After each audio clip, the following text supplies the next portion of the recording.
TRS నాయకులు ఏది చెప్పినా ఇవాళ హరీష్ రావు గారు బాగా మాట్లాడుతారు బనకచెర్ల గురించి. ఎస్, ముఖ్యమంత్రి గారు ఛాలెంజ్ చేసినారు, సిద్ధం కండి, అసెంబ్లీలో చర్చ పెట్టుకుందాం. లెక్కలతో సహా కాగితాల మీద ప్రూఫ్తో సహా మా ముఖ్యమంత్రి చూపిస్తారు.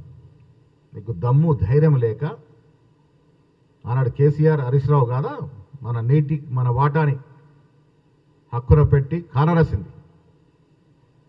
2099కి సంతకం పెట్టింది మీరు కాదా? ఆనాడు చంద్రబాబు ముఖ్యమంత్రి ఉంటే చట్టా పట్టాలు వేసుకొని పాత దోస్తాని నెమరేసుకొని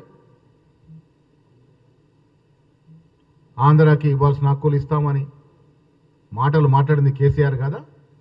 ఒక తెలంగాణ ముఖ్యమంత్రిగా ఉండి ఆంధ్రాని సస్యామలం చేస్తామని.